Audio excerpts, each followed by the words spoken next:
Hi everybody, we're very thrilled here to come to our last but not least presentation, only because his last name is spelled with a Z. MONTE ZAJICEK from EQUATORIan Imports is going to speak about Colombian emeralds, the green and the red, and it's going to be a very fascinating presentation. We appreciate you all being here. Round of applause for Monty. All right. So first off, Howard, thank you guys for having me. You'd asked me to do this a few months back, and I kept on thinking to myself, I'm like, wow, these guys are making a big mistake. So I'm going to try and do my best to tell you guys a little bit about my world and what I do. So most of you guys know me. Ray Zajicek is my dad.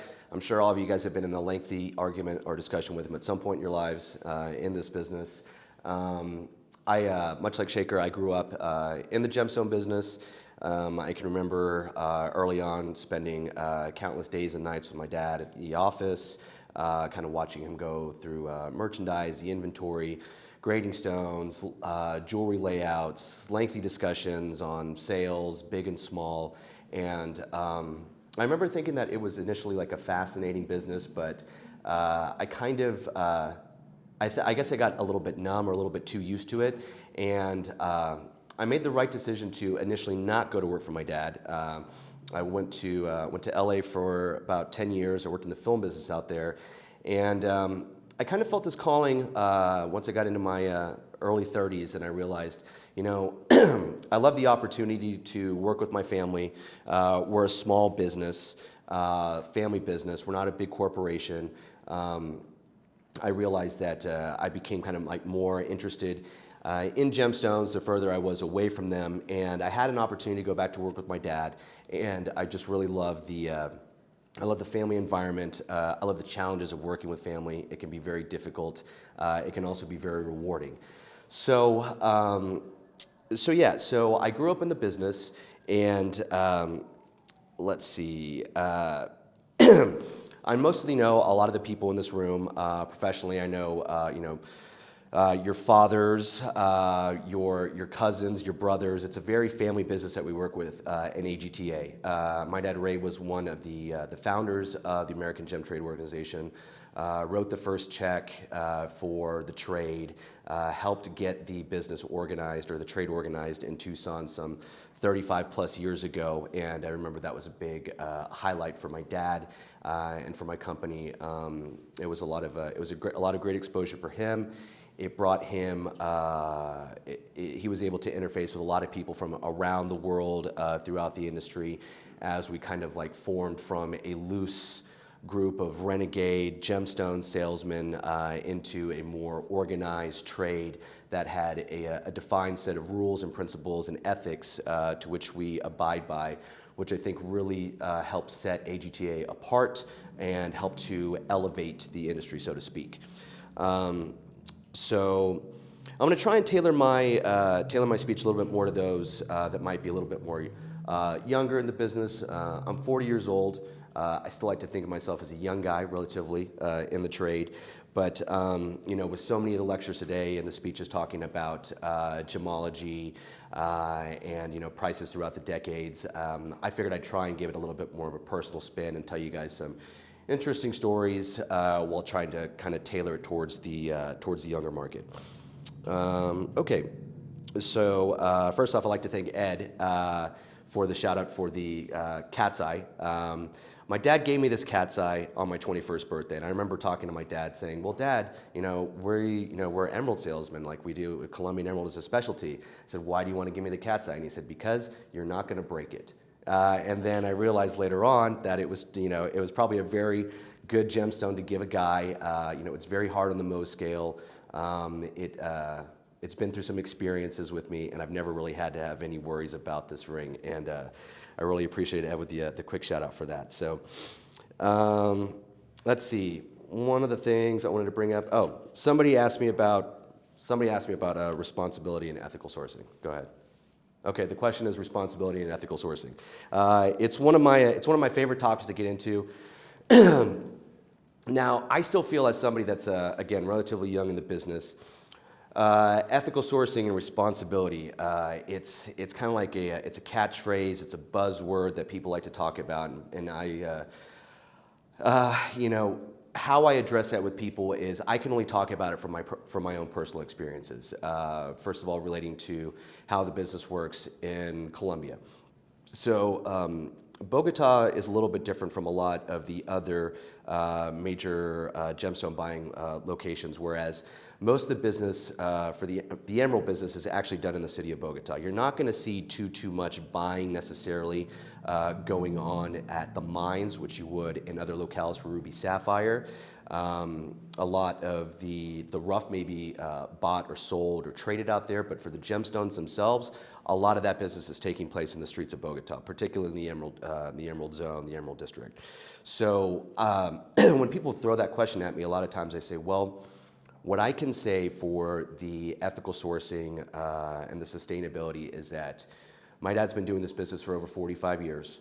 And a lot of the commissionistas and the people that we work with in the trade, we have seen grow up alongside my dad in that business, and now their sons and daughters are also working in the industry as they are becoming emerald salesmen and emerald saleswomen. And I think it's a wonderful thing that I'm seeing. I'm seeing a lot of the kids. I remember going down there as a teenager and seeing a son or daughter get brought into the room who may be like, reading a magazine as their parent was, as their commissionista father or mother was trying to do battle with my dad over a stone, and now all of a sudden I'm having those opportunities to engage with these people. So when we talk about sustainability and we talk about ethical sourcing, I can fully say that, I know where these stones are coming from. I know the process that has been done to these gemstones. I've been dealing with these people oftentimes for many years at a time. So in particular for the Colombian emerald and in particular in Bogota, I see the sustainability as this is an industry that relies on the hard work of individuals and families. From my side, it is not about corporations and big businesses that are coming in, and they do a lot of charitable efforts for what they do, and I applaud them for that. But what I can say that for the little guys, which we are, our sustainability is giving back to the industry of these people that live in these other countries to put food on their table, to provide them opportunities to grow their families and to get their other family members involved in the industry. So again, I think change kind of starts at home, and I like to tell people about the direct change that I witness. It's not necessarily about me giving money to a charity or helping to build schools, which again I think is incredibly important, but what I can do directly is help to sustain a vital part of the Colombian economy, which they rely upon their exportation of emeralds, in particular to the US, China, and other consumers.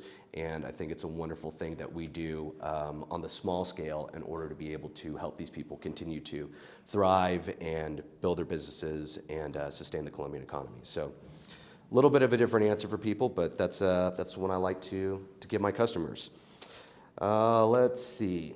Okay, so Eric had brought up a wonderful example of maybe how the perception of beauty has changed over the years. I grew up in a very traditional jewelry education of, Colombian emeralds are considered to be traditionally, you want them free of inclusions, you want beauty, you want size, you want luster, and we kind of had this very stereotypical idea of what an emerald should look like. In particular, we could say like a Hollywood royalty type of collection. But those beauty images have changed, along with a lot of beauty perceptions have changed throughout other industries. And today you could find that what once was perhaps deemed unacceptable or rejected stones is now finding a different market. I can talk about one story in particular was it was like an 811 cushion. Came into the office, and a lot of times my dad's like, stay away from cushions. They can be lumpy. There could be an issue. They're trying to hide something from it. And I remember when he the commissionista took out the cushion and he showed it to me. It was wrapped in a cloth, and he said, esta piedra es muy especial. And he hands it over to me, and I'm looking at it, and I'm realizing that it's full of these, he's saying it's like con estrellas. It's like it has stars. And I'm looking into it, and what it had was it contained fool's gold or pyrite. And it was really interesting because a lot of times you could see a gemstone that would have like perhaps a little piece of pyrite that would be in the corner, and that would be perceived as a bad thing because it's a reflector and you've got this spot in the stone. Well, this gemstone in particular was cut to display these stars that were all throughout the gemstone. I thought it was fascinating. And I showed it to my dad, and he was like, oh, we don't want that, we don't want that, it's gonna be a tough sell. And I said, you know, Dad, I'm like, I think there's just something really inherently beautiful about this stone. It's different, it's got something to it, it's got a story behind it, and I think that there's definitely a market for it. We fought about it, we went back and forth over it a couple of days. The stone kept on coming back to the office, finally made an offer, was able to get the stone at a good price for us, and we took it back. And then I realized, oh my God, I just bought an 8-carat cushion full of pyrite with all these reflectors in it. Am I gonna be able to sell this thing? So we bring it to Tucson, and sure enough, this stone got more looks at the Pueblo show than any of the other emeralds that we have brought there. People thought that it was fascinating. A lot of the younger designers were into it, gave out a lot of information.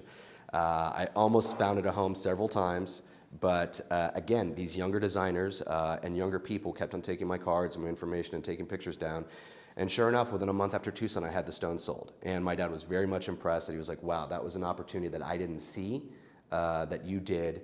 And you know, it only speaks to the way that I feel that younger designers, younger jewelry buyers are seeing beauty perhaps in things that older people haven't, even perhaps that, you know, I may not be seeing in other material out there. You're talking about the inclusions that you're intentionally leaving in sapphires, for example. Things are changing, the industry is constantly evolving, and I think it's a wonderful thing to be evolving along with the industry. So what's another good story to tell you about? So Joe Menzie. Joe Menzie, we are down at the, what were we down at? We're down at the Colombian Emerald, the convention. And yeah, two years ago, last year.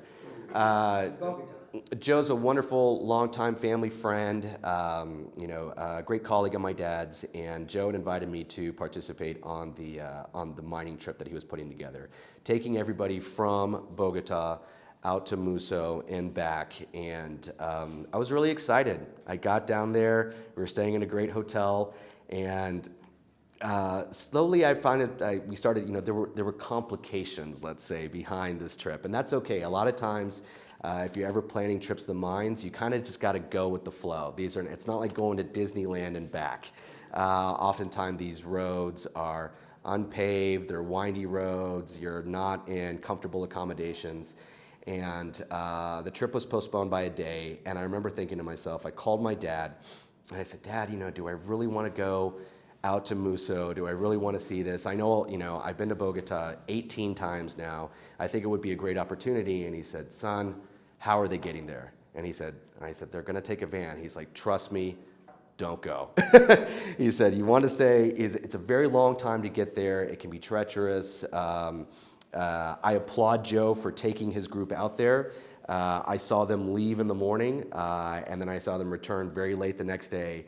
And it was a very tired and haggard looking group, but they had thoroughly enjoyed themselves, I should say. But I decided to sadly pass the opportunity, because I think that even though I think there's something wonderful about saying that I've been to the mines and I've seen where the stone has come out from the ground, I try not to misrepresent my customer. What I feel is more important is that I know the stone, personally speaking, from like the pipeline of who the people are that have been responsible in bringing the stone to the market. We know the enhancement methods. We know what has been done to the stone. I know the commissionista who's been selling me the stone, person that I've been working with for the last 25 years. I know the process of how I'm exporting the stone, importing it back into the States, and how I get it to the jeweler or inevitably into the hands of the consumer. So yeah, there's many different ways to be able to be involved in this industry. Going from mine to market on these tours is a wonderful way to learn the business, but I think for me, growing up in the business and just concentrating on the one little aspect that we do, specifically Colombian emeralds, has been my niche. It's been a wonderful thing for our company. We primarily just concentrate on Colombian emeralds. We do other colors as well. And in particular, one of the other colors that we deal with is the red beryl or red emerald. So red emerald can oftentimes lead into a healthy discussion or a healthy debate over whether or not this should be called a red emerald. Originally, the stone was brought to market as bixbite, but as many of the dealers could know, no woman is ever going to want to buy a bixbite, but they are perhaps interested in a red beryl or a red emerald. In, I believe it was the summer of 2018, the AGTA board took a vote. They decided that the use of the term red emerald was an acceptable trade name or a trade practice as long as there was disclosure telling people exactly what the stone was. To talk a little bit more about the science behind the reds, I'm not a full gemologist. I leave that to the pros in the room. But we did have a lot of interesting information that was brought forth, particularly from Dr. Shigley from GIA and Dr. Mary Johnson. One of the interesting aspects they pointed out to us on why they felt that a red beryl could be called a red emerald, an acceptable trade practice, was that they were deemed as type 3 barrels as classified by GIA. Type 1s being your first 5 barrels, here we go: Heliodor, Morganite, Goshenite, Aquamarine, and Green Beryl, whereas your type 3s are the reds and the greens. Type 1s tend to be found relatively free of inclusions in larger sizes, whereas the type 3s, smaller sizes and heavily included. Again, this can come oftentimes this comes up for a healthy debate, but one of the things that I really like about saying red emeralds and talking about red emeralds is that I believe the reason that we're still talking about red emeralds is because we're just kind of not done with them yet. I think there's still a discussion that's going on about these stones that is leads to spirited debates throughout the industry. And I think that's what the industry is all about, change and evolvement.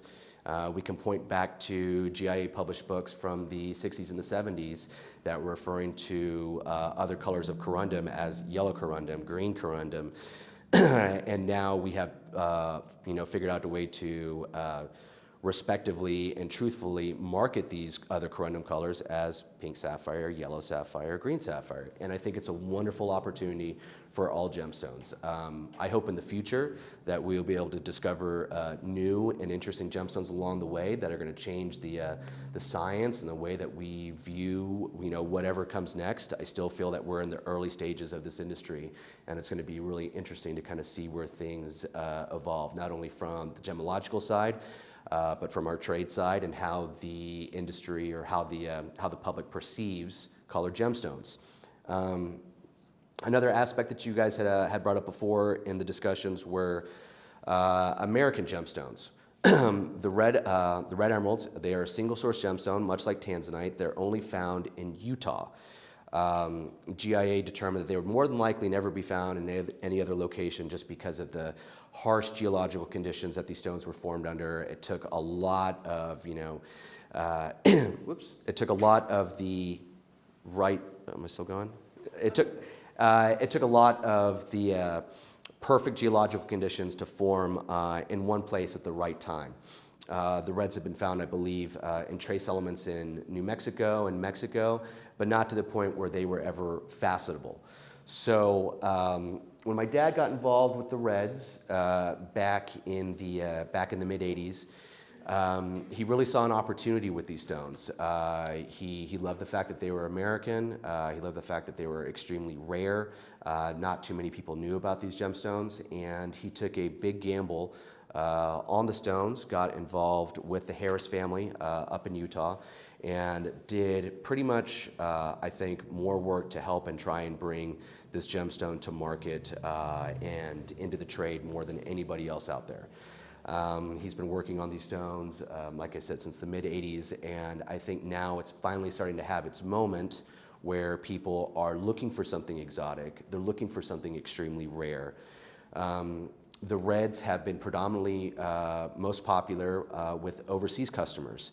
The Chinese and the Japanese in particular really seem to get it. Whether or not it's a big spite, a red beryl, or a red emerald is almost irrelevant to them. They just know that it's a single source gemstone. It's the second rarest red gemstone on the planet behind a red diamond. It's the rarest of all the beryls, and it's American. I think culturally the red also speaks to them, and they've really been embracing the gemstone.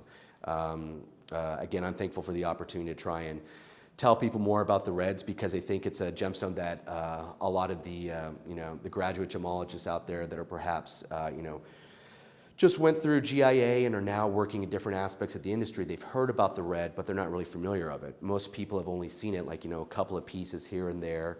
The average size in the red is about 12 points. So you're looking at very, very small gemstones, but the inventory that we've been able to amass over the last 25 years is what we would like to consider probably the largest inventory, the largest selling inventory in the world, whereas we have all shapes and sizes from stones as little as 2 and 3 points up to north of 3 carats.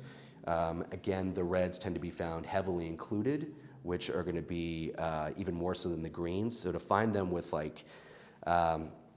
let's say free of inclusions, as a lot of people like to ask for them, is relatively impossible. But we do have a very large selection for the trade to come by and see and really kind of educate themselves on, again, a gemstone that I like to say is relatively in our own backyards.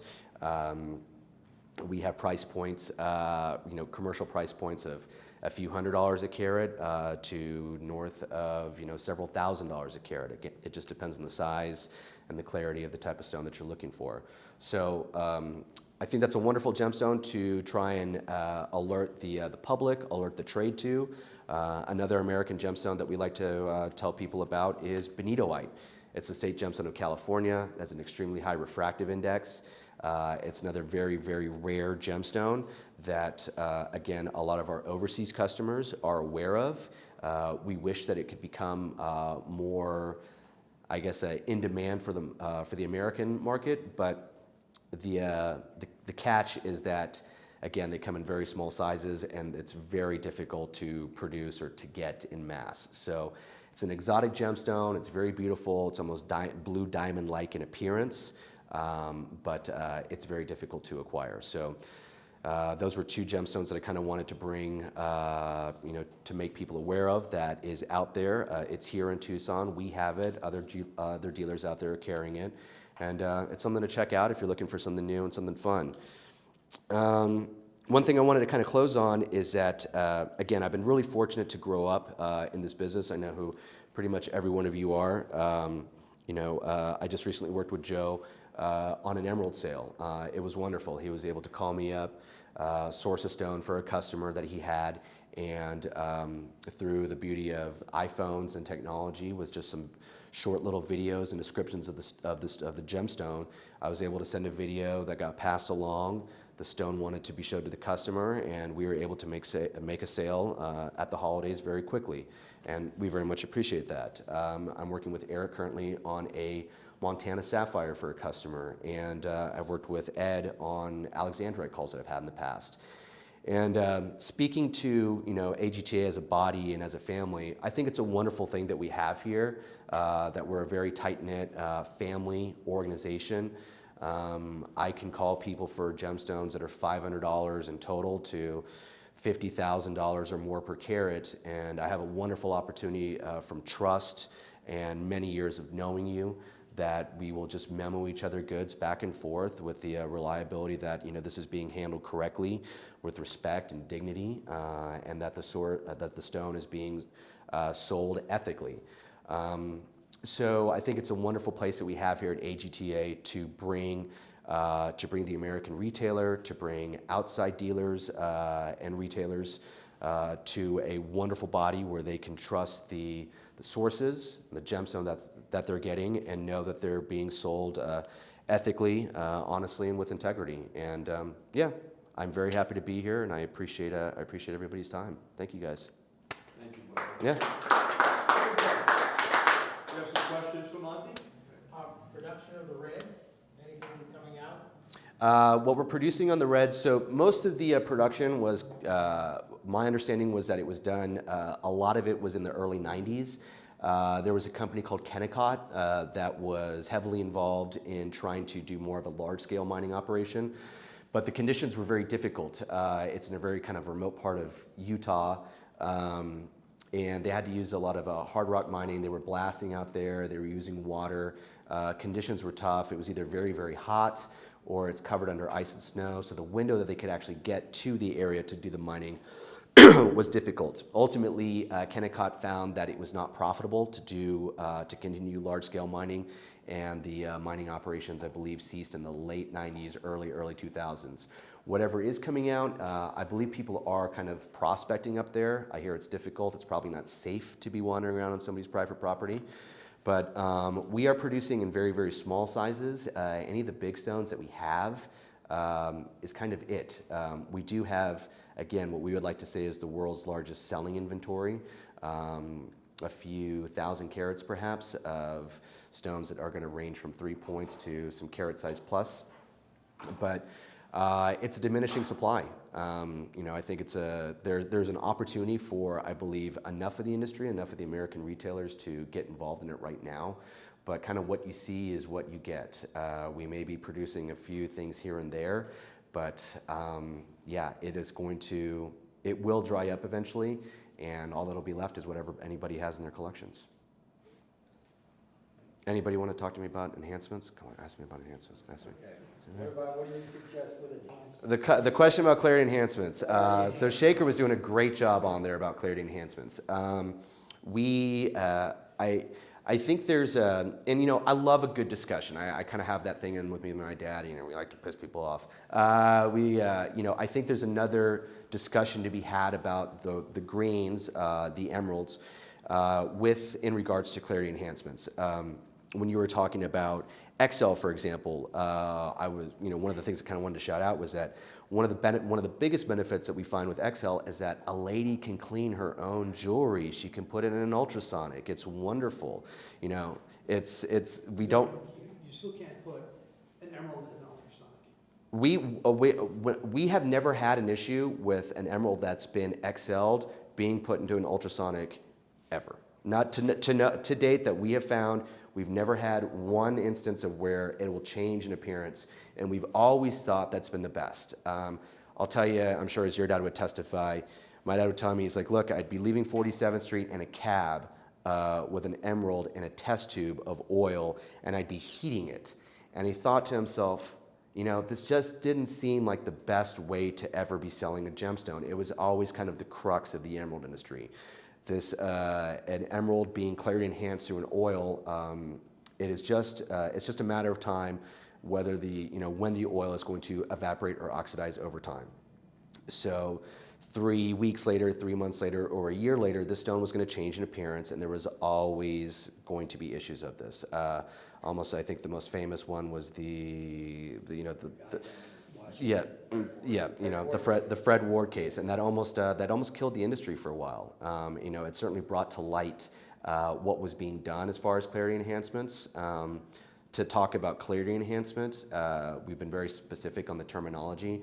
A lot of times when people say treatments, I don't like to use the word treatment. I don't like to use, not just in particular for emeralds, I don't like to use it for any of the colored gemstones out there. Treatments we feel has almost a slightly negative connotation, whereas we can say clarity enhancement perhaps to further explain in a positive way to the consumer to tell them what we are doing. It is a commonly accepted trade practice to use heat on corundum. And we feel that saying, if you're treating a stone, that it has a little bit of a negative effect. So we like to use the term clarity enhancement. A lot of the labs will use clarity enhancement now on their reports as opposed to saying treatments on there, and we just feel it's it's a better step to further tell the consumer what we are doing to the gemstone is being done with integrity and being done with ethical practices. I also think that another, and perhaps Charlie will probably see this we'll all see this at the GILC, is what is going to be done as far as further explaining oil versus XL or modern clarity enhancement methods. I believe that a lot of the European auction houses are still asking for oil because they consider it to be a traditional method. They consider it to be natural. Well, one of the biggest things we say was that, putting a stone in oil is a natural. They don't come from oil to begin with. So submerging it into oil is an unnatural process if we really want to get down to it. All the oils that we're using today are all man-made and synthetic. So there's a difference here. It's a discussion that still needs to be had, and I feel that it's something that everybody in this room should be talking about it. It's the next argument to be had over dinner and drinks in Tucson, and it's going to be something that helps again further the industry. So it'll be fun. You go into that subject matter, yes, people get really up on their haunches. That's good. But to go back, Yeah. to go back on the enhancement treatment. Right. If Yeah. the No. stone was just normal, an emerald, it was just oil or CEL or XL, we understand that. We'll say that's clarity enhanced. But if it had also a combination of green dye, that would be better treated, because that's not Correct. acceptable. Correct, and we've outlined that in our AGTA, Yeah, and I code of think ethics. that's the right way, because you talk about things that are common in the trade, which is oiling of an emerald or heating of a corundum. But if it has a dye in there or something that changed the color, altered the color, that would be as treatment then. Correct. Then you could say T for that. As far as this, I know the Europeans are big on this, not joking oil, but the cedar wood. We want cedar wood, But again, it's a synthetic oil. There's nothing, even down in Bogota, you'll see vats of polymer, but you'll only see a little flask of Jobin. If somebody wants Jobin, they just stick it in there and it smells nice and they're happy. Right. So it's nothing, this oil slash polymer slash infilling slash this and that, it's all about the stability Right. of what you're using. It's the really, and XL is the most stable out there. Yeah, That we see, that we know of today. and I think the conversation, the positive of a lot of these treatments that we're talking about is they're reversible. Yeah, Mhm. They're reversible. not permanent, they're reversible. Stable and reversible, So say correct. Sapphire, once it's heated, it's heated. Mhm. Done, that's it, there's no conversation to have. An emerald, if someone doesn't want the XL treatment, it's reversible, you can go and put regular cedar wood. So that's the beauty of these emerald treatments. I think that it just helps the product be more stable and easier to sell. Yeah. Well, look, it's like we're all interconnected, from the dealers to the retailers to the labs on how we disclose this information to the public and make sure that they're fully able to digest it and really understand what has been essentially done to these emeralds. Charlie, sorry. The Colombian lab, the CD Tech lab, Yeah. is done some research and they have a product that they're about to introduce. Has it been introduced? Naturalis, have you seen it? Have you heard of it? Was Centurion down there? I can't say that I have. I just know that Centurion to Excel is virtually essentially the same, I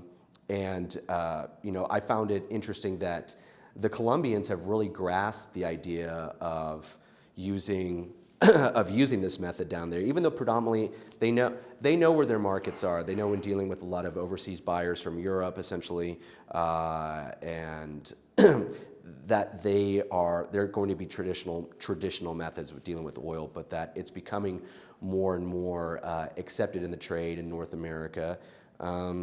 It's always kind of been an interesting discussion to hear that you have a very important stone going up to auction that's going to fetch north of several $100,000 a carat, and they're oiling the stone because they need it to be traditional, so to speak, when this stone is going to essentially change within a year, that they wouldn't want to go with a more stable enhancement medium. But again, it's a great discussion for people to be involved with, and I think that it's going to, it's connected to the labs. One of the last things I can say is, we're seeing on reports that the labs will put down stability on the emeralds, and if a stone has been oiled, they'll say traditional.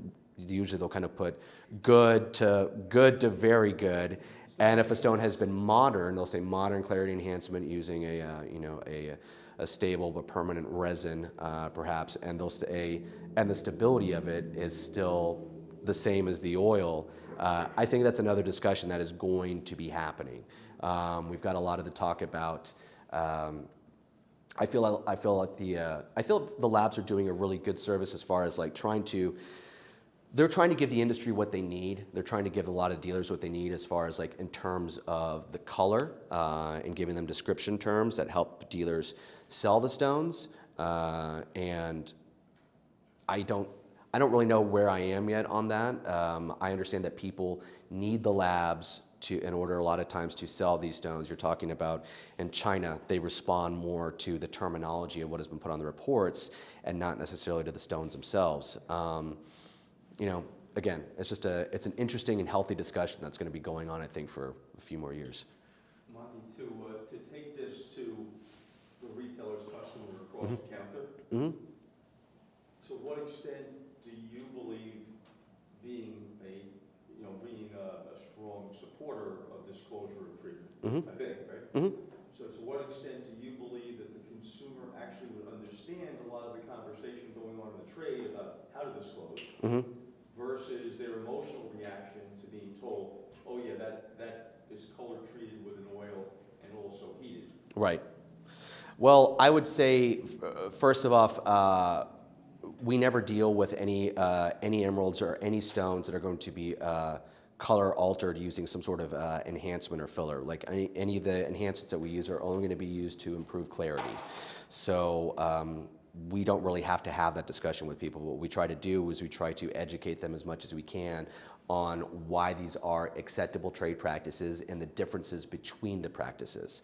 So I hope that the retailers and the dealers can all have a lot of opportunities at the trade shows to have the discussions, to become more educated, to become more perceptually aware of these other practices that are going on, and learn how to properly disclose that to the consumer in an educated fashion that they can digest properly without losing them to the science, and letting them know that these, especially gemstones that are coming out of AGTA, are acceptable trade practices that are recognized by a professional governing body, that that we're trying to lead this consumer into making a better choice on where their gemstones come from, and knowing that what has been done to them has been done ethically. So this is again for everyone. So it sounds like almost all let's call it higher end fine emerald dealers are fine with an Excel type treatment, then, as long as it's properly disclosed. Almost yes, it just depends on the location. For example, in France, we have virtually no stones can sell with Excel. Okay. In Italy, So if you're a dealer and you only sell to France, then you're against it. You won't buy you won't buy it. You're gonna talk Can't it sell down it. because They want oil. They want oil. in They Italy, oil. in Italy, it's the exact opposite. They want Excel. they will, okay. It's fine. India, more towards no Excel. They don't want the word resin. It's not so much the treatment, it's the negative connotation with the terminology. Does it remind people of, say, fraction filled diamonds then? Similar. Similar. Yeah. I think they have a little bit of they're still having a hard time kind of understanding it. But as far as that conversation goes, I feel like usually Excel versus oil, it's not that I'm trying to necessarily change somebody's opinion when I'm getting a call from, let's say, a dealer or a retailer. It's usually over before it began. Like either they are already on board with having a stone that's been excelled, they're open to both, or it has to be oil, and that's it. So it's kind of like an open and shut case. we try and, this is a discussion to be had within the trade and kind of figuring out, all right, where do we want to go? How do we promote one versus the other or both at the same time? But usually when it comes to actually making the sale, it's a cut and dry, it's a cut and dry situation. Go over the pricing points. Do you think there's a difference between XL, polymers, oils? Let's say take a 2-carat nice stone. Is there a huge price difference? I mean, if it depends, I would say that I pretty much think that they're, in my opinion, coming from Equatorian Imports only, I would think that the pricing should be relatively the same, even though I know in my mind with full resolve that if this stone has been oiled, that it is going to change in 2 years. It's almost a little painful for me. I have that discussion quite a bit with people saying, it's just not something that I prefer. If your customer is perfectly acceptable with this and they are absolutely aware that the clarity is going to change in this stone over the course of time, it's kind of like, I'm not going to not sell you the stone, but I would prefer to use an enhancement medium that is stable. And Shaker, you're in the same camp, it sounds like. Yeah. Oh, for you personally, if you're buying one, you'd rather have Excel than use oil. For Is the it most always part, yes. easier Better or? stuff. For better quality, for the most part, Better yes, quality. because what you see is what you're gonna see a few years from now. Right. There's less negativity, less resentment, less anger back towards the chain. Saying, oh wait, my stone changed, you sold me this, like, literally, I have stones that we oiled, Colombian stones that we oiled last week for the show. They got packed up in boxes and, I'm gonna open up them tomorrow in Tucson, and they're gonna be dry, they're gonna look different. And that happens every single show. So whether that's gonna happen now at the retail store under the lamp on the showcase, because it's been sitting there for 6 weeks in the heat in the showcase, this could potentially change, or sitting in the jewelry armoire at home, it could just dry out. By no fault of anybody except just the nature of the oil. And what about repolishing and then re-oiling, like the one I sent you not long ago, right? Who's doing the Excel type treatment? Is it a separate lab or service? Is that recommended to people if we have a nice 5-carat emerald that comes in, it's clearly dried up, upgraded, we've got to go through the whole, repolishing process. Is that something to recommend? It depends on what your customer wants, whether they want it just re-oiled, or actually they want something that's more. Well, a lot of time, I don't think they're gonna even know, right? Mostly, the ones that we didn't sell, they're coming into us. They were sold, I don't think they know much about it other than it's an emerald. No, they don't know.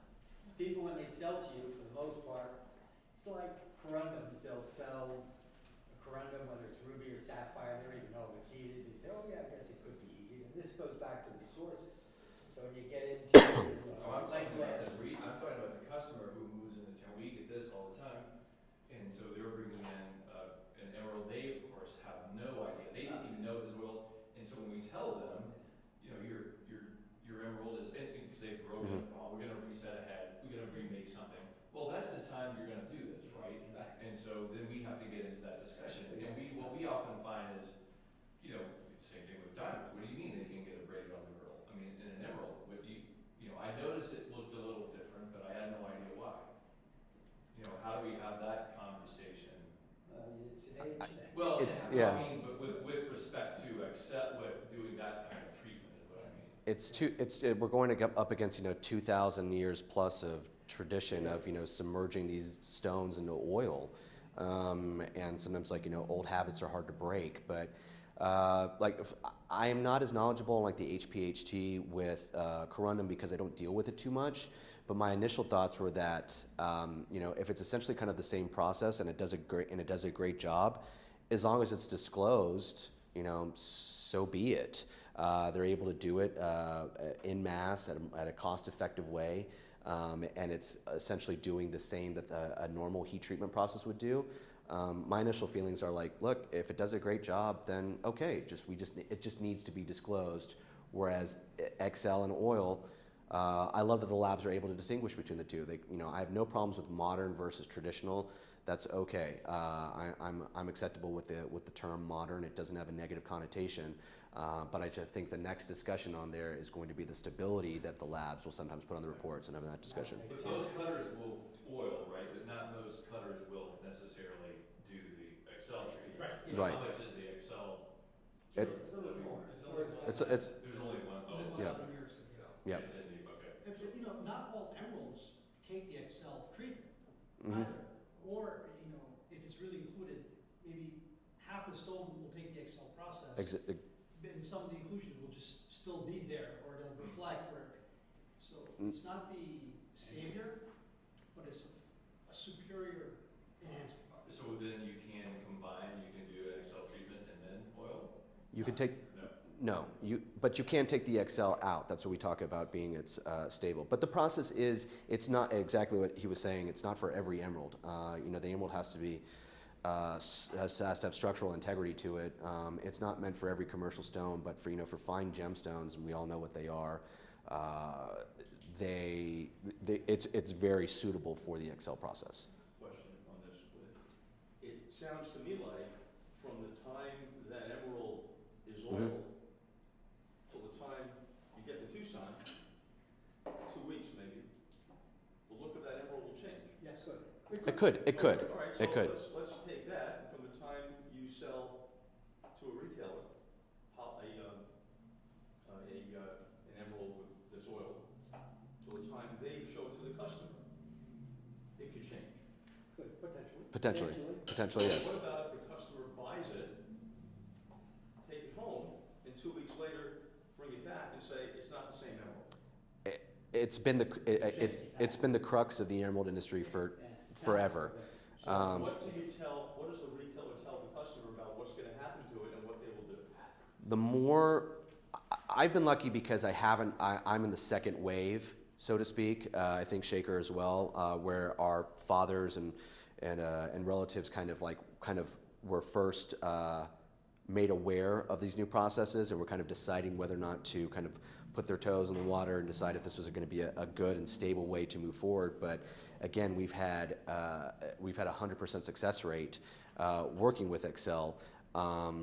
That is what we always try and push with our customers.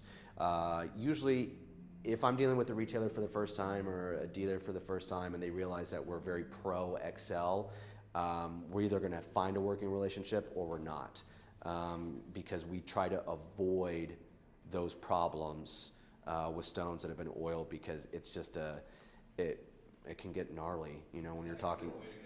Yeah, it's an accident waiting to happen. When you're talking about big sales, it's a different type of situation. I deal with Colombian, so I'm not dealing a lot.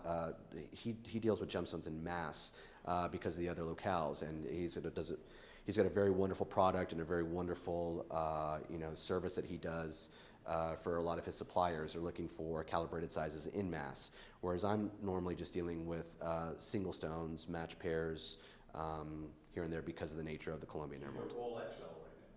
But 99.8% Excel. Okay, so what do you tell your retail customers to tell the consumer about the change likelihood and what's going to happen when it does? We try to, depending on the quality and the price point that they're looking at, if they're walking into, I'm just using this name just because everybody knows that. If you walk into Macy's and you're buying a $249 emerald bracelet or something, or earrings, that's not Excel. Because there's a cost involved in the entire Excel process. Mm-hmm. That's just Brazilian material, it's not gonna take the Excel, and it's just regular oil. So the way it looks in the store is pretty much what it's gonna look like the rest of the time. But if you're walking into an independent retail store that has Rolex and does other important kind of similar price point items, at that store, you're gonna have to have a conversation from us to the store, from the store to the consumer, about the various treatment options and what's more stable. We try to push them to Excel because it's something that doesn't come back. Because of the Fred Ward situation, the Fred Ward case, which was famous in the industry, we kind of almost use it as a general rule of thumb that if we're at a certain price point, that we will essentially walk away from a sale, even if it could mean hundreds of thousands of dollars, because they are pushing going in the direction of oil, because we do not ever want to see ourselves involved in another situation like that where it can get really ugly and leave a stain on the industry. So I'm surprised there's not more discussions that are being had about this, but I think, you know, I just think that the way that they perhaps disclose being stones being oiled is that, well, this is just the nature of the emerald, and this is what you're going to have to do. You're going to have to do kind of like regular maintenance on your emerald, which I think is awful, but some people are acceptable with that. But again, we try to grow the industry and share the knowledge and have this big ongoing discussion with people that it's going to go on for a while. I think some of it will depend on how the labs report the stability and durability of the process, the longevity of a treatment. Yep.